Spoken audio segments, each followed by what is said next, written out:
The most famous critic who wrote on Caro Rama described her as erotic and heretic.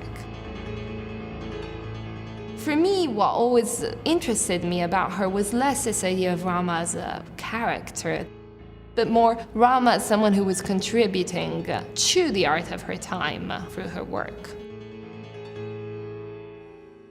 Caro Rama was born in Turin in 1918. She spent her whole life in Turin, where she died in 2015.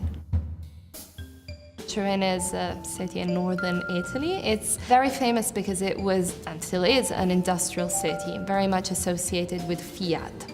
And in a way, Fiat represented the Italians' Renaissance in the post-war moment.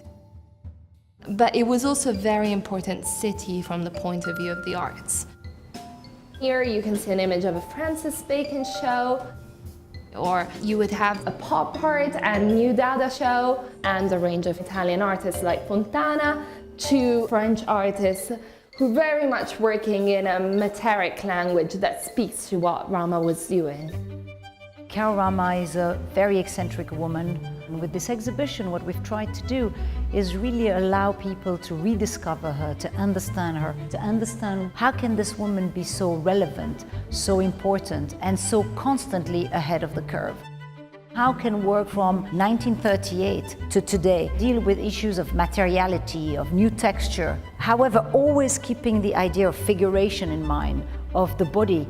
How can this be that this woman who never left a small town be as important as we all feel she is? This body of work is the watercolors which Caro Rama made at the time when in Italy fascism was the ruling form of politics. Fascism really put forth the idea of very idealized, perfect bodies. And obviously what Rama is doing here is really pushing that idea and presenting us with bodies that are struggling, which reflects what was happening during the war also. The bodies that she's showing us are bodies that are undergoing some form of violence, they're very visceral, and for this reason, when she first exhibited these works, they were deemed extreme to the point that her first exhibition was closed on the grounds of obscenity. Later on, we see the theme of the body coming up again and again. In the bricolages, for instance, you really see the body as the physical act. You very much see the way she handles the objects and uses the objects to paint as part of that physicality. The eyes are very present in Rama's work. Eyes draw you in, they invite you. And I think she's playing with us when she decides to include so many eyes in her works. It's both casting her own eye and leaving it in the work, but also this sense that they're constantly looking back at us. They bring back those bodily references that were so important to her. She constantly remained interested in the body, and we can see in these anamorphic shapes the body, the woman, but we can also see nature and the animalistic world.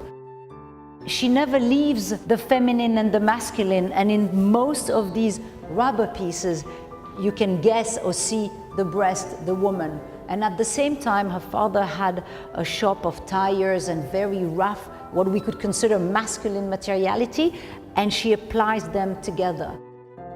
She's a painter, she's a sculptor, she's a performance artist, but she's also incredibly disciplined in the way she will deal with perspective and structure.